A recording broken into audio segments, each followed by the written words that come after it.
Assalamualaikum warahmatullahi wabarakatuh. Yang terhormat Ibu Tuti Lestari SSI MSI selaku dosen pengampu mata kuliah bioteknologi. Baiklah, di video kali ini kami dari kelompok 6 akan membahas materi mengenai kultur jaringan.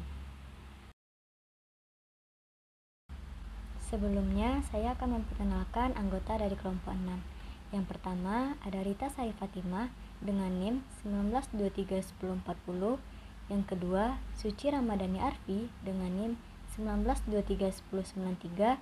Dan yang ketiga, Fiona Putri Dwinanda dengan NIM 19231049. Baiklah, untuk materi pertama yang akan disampaikan oleh Rita Sari Fatimah. Kepada Rita dipersilahkan. Baik, sebelumnya terima kasih kepada moderator. Di sini saya akan menjelaskan materi yang pertama, yaitu pengertian, manfaat, dan tujuan kultur jaringan. Materi yang pertama yaitu pengertian, di mana kultur jaringan tanaman merupakan teknik menumbuhkan bagian dari tanaman yang dilakukan dengan mengisolasi bagian dari tanaman tersebut, seperti protoplasma, sel, jaringan, dan organ, dalam kondisi aseptik atau bebas dari mikroorganisme secara in vitro, sehingga bagian tanaman tersebut dapat memperbanyak diri dan bergenerasi menjadi tanaman yang utuh. Teknik perbanyakan tanaman ini dilakukan berdasarkan sifat titopotensi tumbuhan, yaitu kemampuan suatu sel, jaringan, atau organisme untuk tumbuh menjadi individu baru. Syarat untuk mendapatkan berlangsungnya kehidupan jaringan yang dibiarkan dalam pelaksanaan teknik kultur jaringan ini adalah wadah dan media tumbuhan yang steril. Selanjutnya adalah manfaat dan tujuan kultur jaringan. Kultur jaringan ini memiliki manfaat, yaitu dapat menghasilkan tanaman baru dalam jumlah banyak dengan waktu yang relatif singkat. Kelebihan menggunakan teknik ini yaitu dapat menghasilkan bahan tanaman unggul secara massal dalam waktu yang relatif singkat. Dengan kultur jaringan dapat dilakukan produksi metabolit sekunder sepanjang tahun tanpa dipengaruhi oleh cuaca. Selain itu, kultur jaringan ini juga dimanfaatkan untuk beberapa tujuan. Yang pertama, yaitu rekayasa genetika. Teknik kultur jaringan juga digunakan dalam pekerjaan biologi molekuler seperti transformasi genetik jika transfer gen dilakukan secara in vitro. Untuk menghasilkan tanaman transgenik secara in vitro ini diperlukan teknik kultur jaringan, yaitu dengan menumbuhkan target transformasi berupa kalus, protrocom-like bodies maupun tunas in vitro untuk menjadi kandidat plant transgenik membutuhkan keahlian kultur jaringan. Yang kedua adalah memperbanyak GM atau genetically modified plants atau yang dikenal sebagai tanaman transgenik. Tanaman transgenik ini memiliki karakteristik akronomi yang spesifik sesuai dengan gene of interest yang disisipkan. Perbanyakan tanaman ini harus dilakukan secara vegetatif agar anakan yang dihasilkan secara genetis identik dengan induknya. Yang ketiga adalah perbanyakan tanaman hibrid yang memiliki sifat-sifat unggul. Tanaman hibrid merupakan hasil persilangan antara dua tanaman yang masing-masing membawa karakter spesifik, sehingga karakter yang dimilikinya merupakan perpaduan atau kombinasi yang berasal dari dua induknya. Yang keempat adalah memperbanyak tanaman yang tidak memiliki biji, di mana tanaman tanpa biji harus diperbanyak secara vegetatif. Perbanyakan tanaman tanpa biji ini dengan teknik kultur jaringan dapat menghasilkan bibit dalam jumlah banyak dengan waktu yang relatif singkat. Juga diperbolehkan bibit yang serakam dan sehat. Yang kelima adalah mempermudah pengiriman tanaman dan kontainer steril, di mana untuk pengiriman tanaman jarak jauh dapat dipermudah jika tanaman yang dikirim memiliki ukuran relatif kecil dan bebas patogen. Yang keenam adalah memperbanyak tanaman yang bijinya sulit berkecambah seperti anggrek dan nepenthes, yaitu tanaman anggrek dan nepenthes merupakan jenis tanaman yang memiliki biji yang sulit berkecambah. Pada kondisi normal pada media tanah, jenis tanaman ini memiliki biji sangat kecil tanpa cadangan makanan, sehingga biji tersebut membutuhkan cadangan makanan dari luar untuk berkecambah. Yang ketujuh adalah menghasilkan tanaman bebas virus dari kultur meristem. Meristem ini merupakan bagian tanaman yang sel-selnya bersifat meristematik, aktif membelah. Virus ini umumnya ada pada jaringan pembuluh, sementara jaringan pembuluh belum berkembang pada meristem sehingga meristem menjadi bebas virus. Yang kedelapan adalah fusi protoplasma. Fusi protoplasma ini bertujuan untuk menyilang tanaman secara in vitro. Pertama, membuat kultur sel dari tanaman yang akan disilang. Selanjutnya, dilakukan isolasi protoplas yaitu dengan mendegradasi dinding sel dengan enzim, selulosa dan pektinase sehingga yang tersisa hanya protoplasmanya. Kemudian dilakukan kultur protoplasma, dilakukan fusi atau peleburan antara dua tipe protoplasma tersebut secara in vitro. Kemudian, hasil peleburan tersebut ditumbuhkan untuk jadi tanaman yang membawa sifat diturunkan dari dua tanaman yang berbeda. Selanjutnya adalah yang ke-9 yaitu embrio rescue, di mana ditemukannya embrio pada beberapa spesies tanaman tidak dapat berkembang setelah terjadinya fertilisasi. Maka dilakukan kultur embrio. Penyelamatan embrio yang tidak dapat berkembang setelah fertilisasi ini dapat dilakukan melalui kultur embrio yang kemudian disebut dengan embrio rescue. Selanjutnya yang ke-10. Yang ke-10 menghasilkan tanaman double haploid melalui kultur mikrospora. Melalui kultur mikrospora atau kultur antar dihasilkan tanaman double haploid yang homozigot dalam waktu yang relatif singkat daripada pemuliaan tanaman secara konvensional. Sekian materi dari saya kembalikan kepada moderator. Baiklah, saya akan menjelaskan materi mengenai tipe dan media kultur jaringan tanaman. Nah, yang pertama yaitu saya akan menjelaskan materi mengenai tipe kultur jaringan. Kultur jaringan tanaman dibedakan atas beberapa tipe. Yang pertama, kultur tanaman utuh. Dalam kultur tanaman utuh, bagian yang dikulturkan adalah bentuk-bentuk tanaman utuh seperti biji.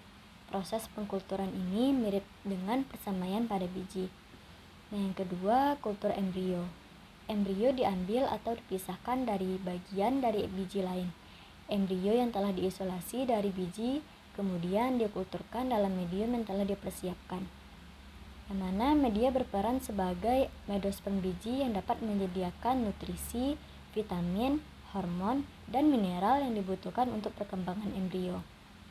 Nah, yang ketiga ada kultur organ, yang mana organ-organ yang dimaksud dapat berupa meristem, tunas pucuk, akar antera, daun, dan organ tumbuhan yang lain.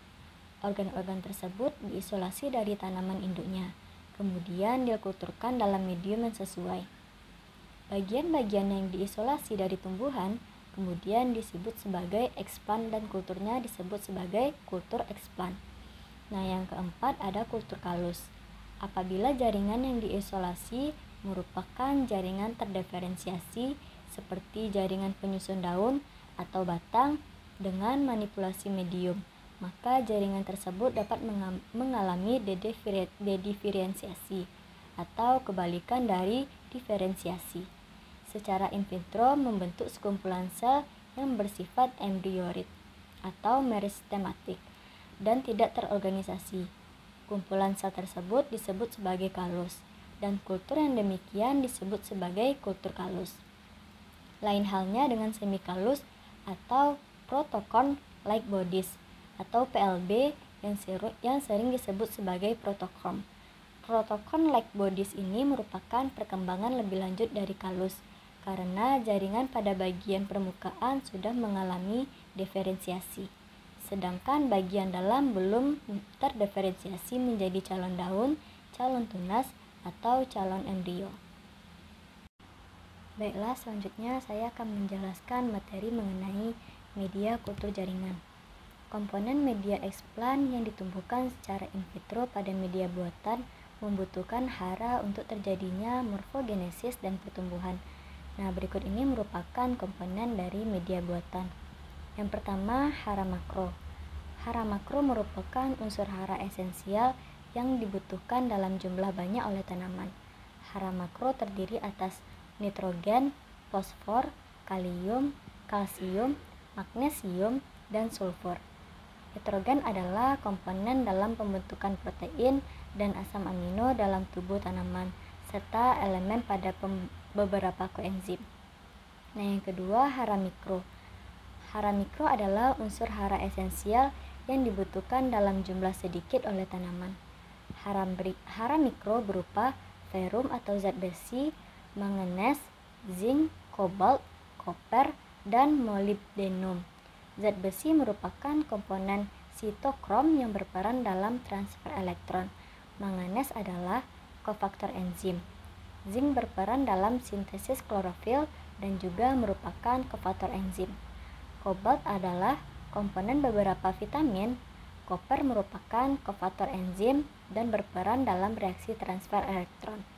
Nah, molibdenum merupakan kofaktor enzim dan komponen dari enzim nitrat reduktase.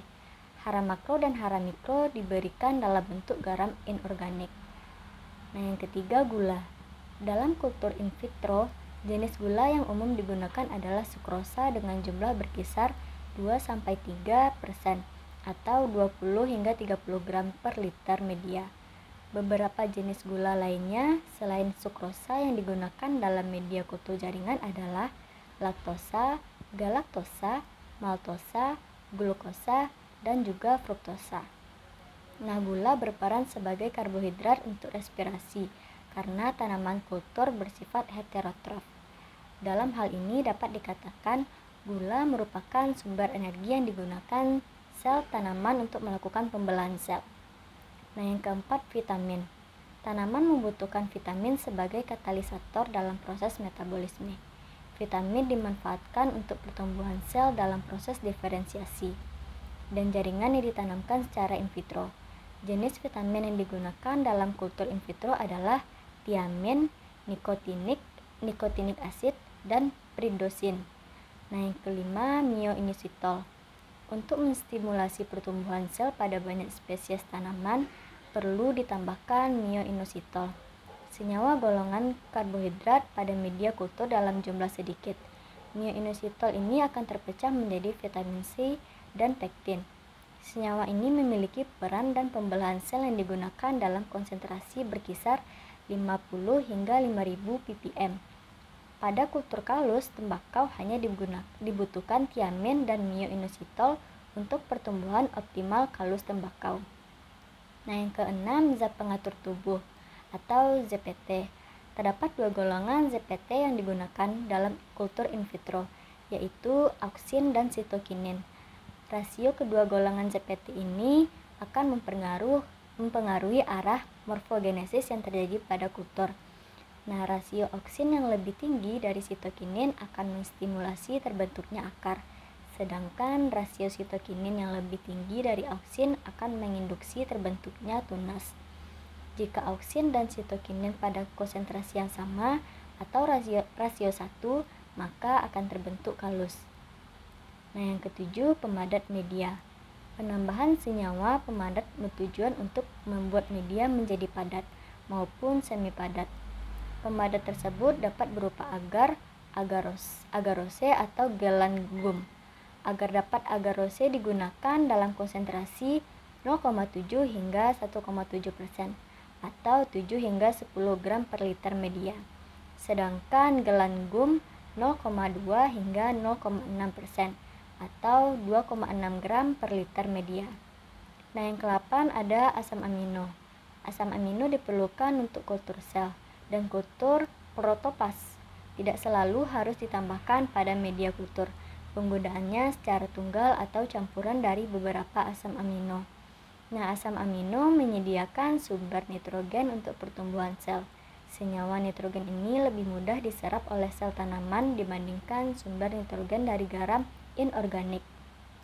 Nah, yang ke-9, senyawa organik alami. Senyawa organik alami ini seperti air kelapa, santan kelapa, ekstrak tomat atau ekstrak pisang, ekstrak kentang, dan lainnya. Sering ditambahkan pada media kultur untuk menstimulasi pertumbuhan sel dan juga jaringan kultur. Nah, jenis dan jumlah senyawa organik yang diberikan pada setiap jenis tanaman dapat berbeda berdasarkan kebutuhan dari spesies tanaman tersebut. Baiklah, saya Suci Ramadhani Arfi dengan NIM 19231093 akan menjelaskan mengenai tahapan pekerjaan dalam kultur jaringan. Nah, terdapat beberapa tahapan dalam pekerjaan kultur jaringan. Yang pertama ialah pembuatan media. Nah, dalam pelaksanaan kultur jaringan, dibutuhkan media yang merupakan bagian penting dalam proses pelaksanaan kultur jaringan. Media yang digunakan dalam kultur jaringan mengandung bahan-bahan pendukung seperti agar, hormon, garam mineral, vitamin, gula, dan zat pengatur tumbuh. Nah, yang kedua ialah inisiasi. Inisiasi merupakan pengambilan eksplan dari bagian tanaman yang akan dikulturkan. Nah, bagian tanaman yang sering digunakan untuk kegiatan kultur jaringan adalah tunas. Nah, eksplan ini dapat berasal dari daun, tunas, cabang, batang, akar, dan embrio. Juga dapat berasal dari kotiledon, kemudian berasal dari hipokotil dan epikotil. Nah, dalam proses inisiasi sering terjadi kontaminasi. Nah, hal ini dapat disebabkan oleh beberapa faktor. Yang pertama, keadaan eksplan, kemudian aseptisitas pekerja, dan sterilisasi alat dan bahan. Nah, dalam inisiasi ini, keadaan eksplan harusnya bebas dari hama, dari penyakit, maupun dari mikroorganisme yang dapat merugikan untuk tanaman. Nah, kemudian dalam perkembangbiakan secara kultur in vitro, perlu pula diperhatikan kebersihan pekerja. Nah, untuk peralatan dan bahan dalam proses ini harus dalam keadaan steril. Nah, lanjut untuk tahap ketiga dalam proses pelaksanaan kultur jaringan ini ialah sterilisasi.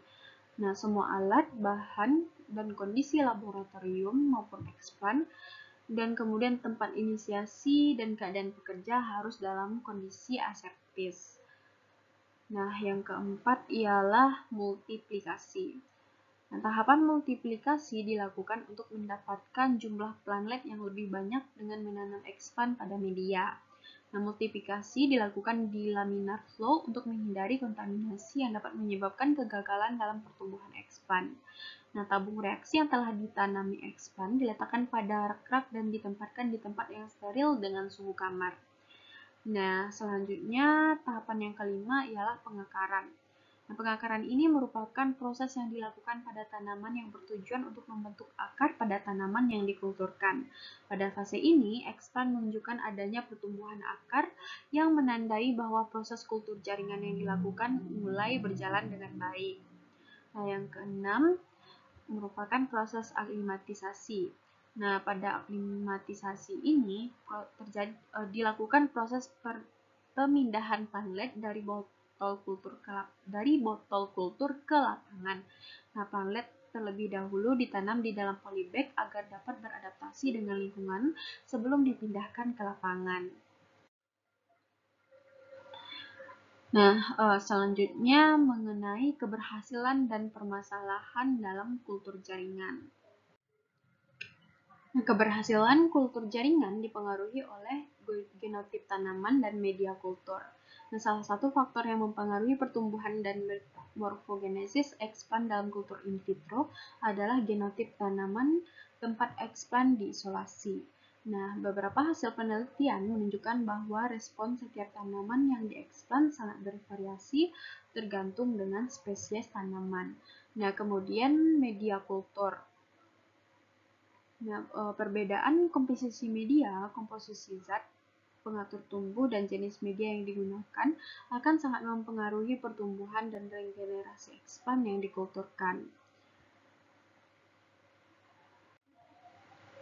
Nah, yang pertama, pada komposisi media, perbedaan komposisi media seperti zat dan komposisi garam-garam anorganik, senyawa anorganik, dan zat pengatur tubuh sangat mempengaruhi respon eksplan saat dikulturkan. Nah, komposisi hormon pertumbuhan dalam kegiatan kultur jaringan ini, komposisi dan konsentrasi hormon pertumbuhan yang ditambahkan dalam media sangat mempengaruhi area pertumbuhan dan regenerasi eksplan yang dikulturkan. Nah, hormon pertumbuhan yang digunakan untuk perbanyakan secara in vitro adalah hormon golongan auksin, sitokinin, giberelin, dan growth retardant. Nah, selanjutnya keadaan fisik media. Nah, media yang umum digunakan dalam kultur jaringan adalah medium padat, kemudian medium semi padat, dan medium cair. Keadaan fisik media ini mempengaruhi pertumbuhan karena efeknya terhadap osmolaritas larutan dalam media serta ketersediaan oksigen bagi pertumbuhan eksplan yang dikulturkan. Nah, keadaan fisik media akan mempengaruhi pertumbuhan kultur, kecepatan pertumbuhan, dan diferensiasinya. Nah, dalam tahapan melakukan kultur jaringan ini juga terdapat permasalahan yang ditemukan. Yang pertama berupa kontaminasi oleh mikroorganisme. Nah, kontaminasi oleh mikroba merupakan masalah utama dalam kultur jaringan yang menyebabkan kegagalan, sehingga kondisi aseptik merupakan kondisi terpenting dalam pekerjaan kultur in vitro. Nah, kemudian terdapat permasalahan seperti pencoklatan atau browning. Nah, pencoklatan yang terjadi pada media kultur merupakan masalah dalam kultur jaringan karena dapat menyebabkan kematian jaringan eksplan. Nah, kemudian ada yang disebut dengan vitrifikasi. Nah, vitrifikasi ini disebabkan karena tanaman terganggu secara fisiologis sehingga mereka menunjukkan fenotipe daun atau batang kaca atau transparan seperti kaca. Nah, baiklah, sekian penjelasan saya mengenai tahapan pekerjaan dalam kultur jaringan dan permasalahan yang terdapat dalam kultur jaringan. Baiklah, itulah materi yang dapat kami sampaikan. Mohon maaf apabila ada kesalahan. Wabillahi taufiq wal hidayah. Wassalamualaikum warahmatullahi wabarakatuh.